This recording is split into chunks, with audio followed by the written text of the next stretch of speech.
واجب ہے۔ حضور اکرم علیہ الصلاۃ والسلام کا عمل احادیث کی کتابوں میں یہ نقل ہوا، اقام رسول اللہ صلی اللہ علیہ وسلم بالمدینہ 10 سنین یضحی، آپ صلی اللہ علیہ وسلم مدینہ المنورہ میں ہجرت کے بعد 10 سال مقیم رہے اور مستقل آپ نے قربانی کی واجب عبادت انجام دی، اور یہاں تک فرما دیا من وجد سعة فلم يضحی فلا يقربن مصلانا، جو باحیثیت ہو قربانی کر سکتا ہو پھر بھی قربانی نہ کرے، اسے ہماری عیدگاہ کے قریب آنے کا بھی حق نہیں ہے۔ تو قربانی کو واجب درجے کی عبادت قرار دیا گیا، ایسی عبادت جس میں ٹال مٹول کی، جس میں تردد کی، جس میں ہچکچاہٹ کی، جس میں حیلے اور بہانے تراشنے کی کوئی گنجائش نہیں رکھی گئی ہے۔ اور یاد رکھا جائے کہ کسی بھی گھر میں اور کسی بھی فیملی اور خاندان میں جتنے لوگ باحیثیت ہیں، جتنے لوگ نصاب کے مالک ہیں، ان پر الگ الگ مستقل طور پر قربانی واجب ہے۔ گھر کے سربراہ کی قربانی، گھر کے بڑے کی قربانی، گارجین کی قربانی، بقیہ تمام کی قربانی کا بدل اور متبادل کبھی نہیں ہو سکتی۔ لہذا جو شخص یہ سمجھتا ہے کہ گھر کا بڑا قربانی کر دے تو گھر کے تمام ممبرز کی طرف سے وہ قربانی ہو جاتی ہے، وہ غلط فہمی میں مبتلا ہے۔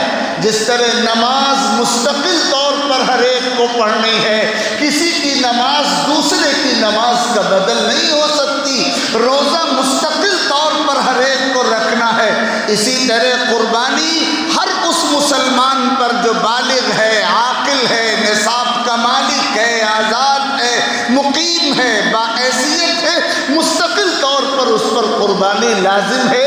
ایک کی قربانی دوسرے کی قربانی کی جگہ کافی نہیں ہو سکتی، ایک کی قربانی دوسرے کا بدل نہیں ہو سکتی۔ اور یہ بھی یاد رکھا جائے اللہ تعالیٰ نے قربانی کے 3 دن رکھے ہیں۔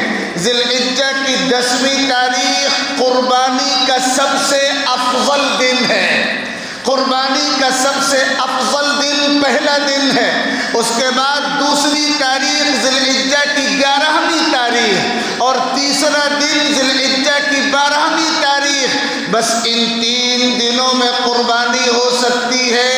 چوتھا دن یا اس کے بعد کے دن قربانی کے دن نہیں ہے۔ ہرگز مغالطے میں نہ مبتلا ہوا جائے، ہرگز کسی قسم کی غلط فہمی کسی مسلمان کو نہیں ہونی چاہیے۔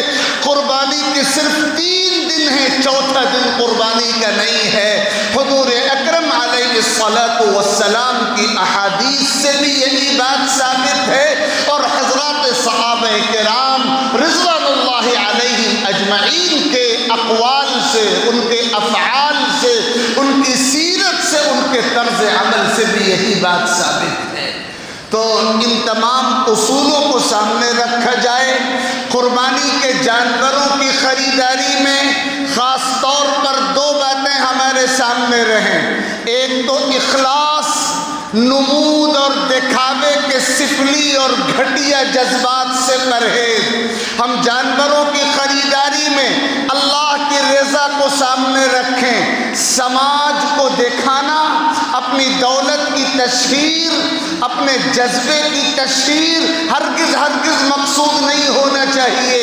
میں نے قرآن کریم کی جو آیت خطبے میں پڑھی اس کا مفہوم یہی ہے کہ جو گوشت تیار ہوتا ہے قربانی کے جانور کا اور جو خون قربانی کے جانور سے بہتا ہے، اللہ تعالیٰ کو وہ گوشت و خون مطلوب نہیں ہے، اللہ کو تمہارے دل کا تقویٰ، تمہارے اندر کا اخلاص مطلوب ہے۔ اس لیے ہرگز کوئی دکھاوا نہیں ہونا چاہیے۔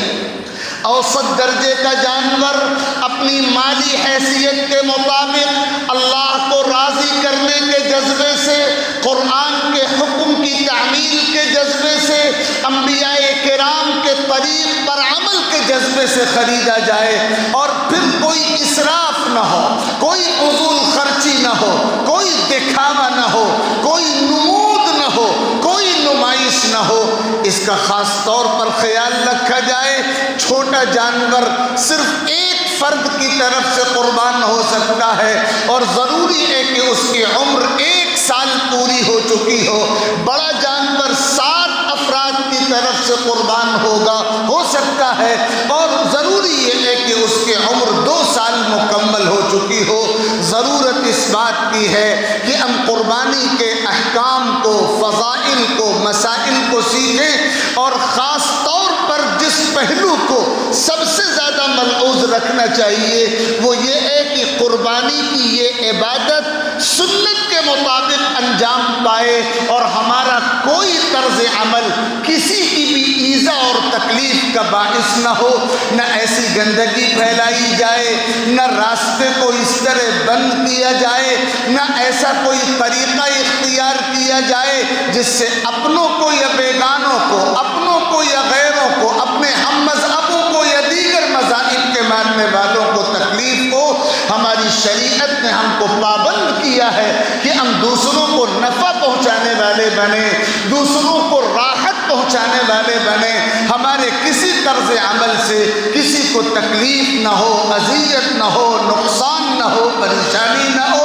ان پہلوؤں کا مکمل لحاظ رکھا جائے، قربانی سنت کے طریقے کے مطابق انجام دینے کی فکر کی جائے اور اللہ تعالیٰ سے یہ دعا مانگی جائے کہ اللہ تعالیٰ ہمارے ان اعمال کو اپنی بارگاہ میں بیعت قبول فرمائیں۔ جو کوششیں ہم کریں وہ کوششیں اللہ کے دربار میں ضائع نہ ہوں بلکہ مقبول ہو جائیں، یہی ہماری فکر ہونی چاہیے۔ اللہ تعالیٰ ہمیں دین کا صحیح شعور عطا فرمائیں اور خیر کے تقاضوں پر مکمل عمل کی توفیق عطا فرمائیں، حسن قبول عطا فرمائیں۔ آمین۔ وآخر دعوانا ان الحمد للہ رب العالمین۔